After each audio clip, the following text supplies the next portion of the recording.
Hello everyone and welcome back to Dragalia Foundry. For today's video, I'm going to show you my first look at the Blazing Ghost Void Boss battle. And as you'll see, this will probably be the last time I fight this battle in earnest, because today we are going to be doing a no-hit solo, and then I'm going to be getting the epithet, the 30-second clear. So I've pretty much taken on this challenge and gotten to know it, and I don't have a reason to do so in the future to play it. I don't really need the blind Punisher weapons that you can craft from this.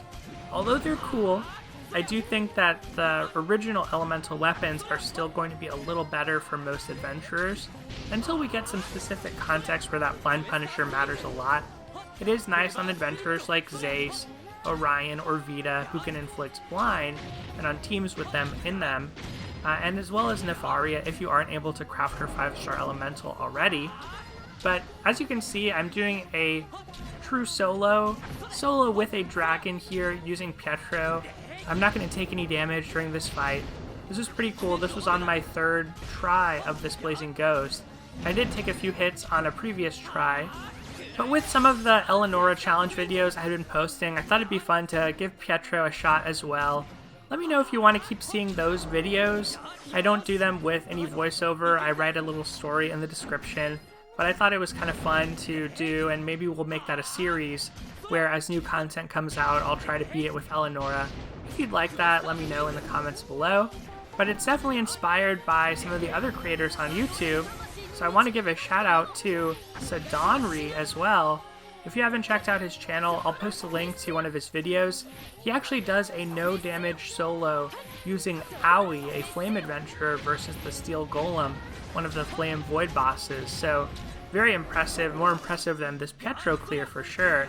And he also does some Fire Emblem Heroes solos with Hana. So that's kind of an inspiration for some of those Eleonora videos. But granted, I don't think I have the skill to always do these no-hit clears, so that'll probably be an occasional thing. But as for the Blazing Ghost fight itself, I think the big thing you want to watch out for is when you are close to the Blazing Ghost. Pay attention to whether it's going for its Haunting Flames attack or its Incandescent Towers attack.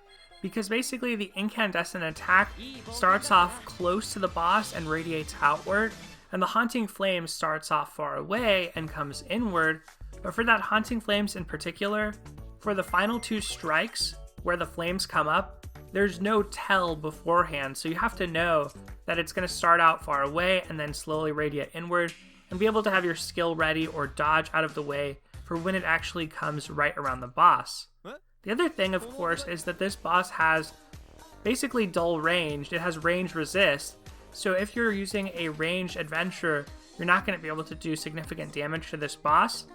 Therefore, some of the best adventurers to use are close-range water melee characters like Karina, Luther, Dragon Cleo if you have her, Xander is a great choice, and even if your character doesn't have Sunres, if you have Zanefried or Orsum and you're good at dodging, you can use adventurers like that as well. At least you'll get that bonus damage with them being water.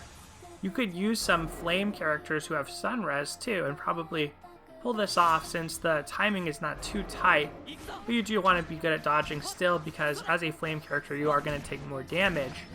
I think the mechanics of this fight were pretty cool. It's probably my second favorite. I like the Frost Hermit just because using Clone Punisher, it's so fun to see the damage rack up on those clones in solo, and that's kind of why I wanted to do that Eleonora clear video too, just to see how much damage I could deal. But this is probably my second favorite. None of the 3 of these are end game or late game void fights, so to speak. Void Zephyr is still your gateway into the High Dragons. That's the one you probably want to be grinding up the most if you are past the point where you've gotten your 10 clears on each of these, because that's how many you need to do to get your limited endeavors. After that, you can go to Void Zephyr, you can go to Void Manticore if you want some water elemental weapons that are good for grinding IO. And let me know what you think of this Void battle. But yeah, that's going to do it for this video. So thank you so much for watching. Take care, everyone, and I'll see you next time.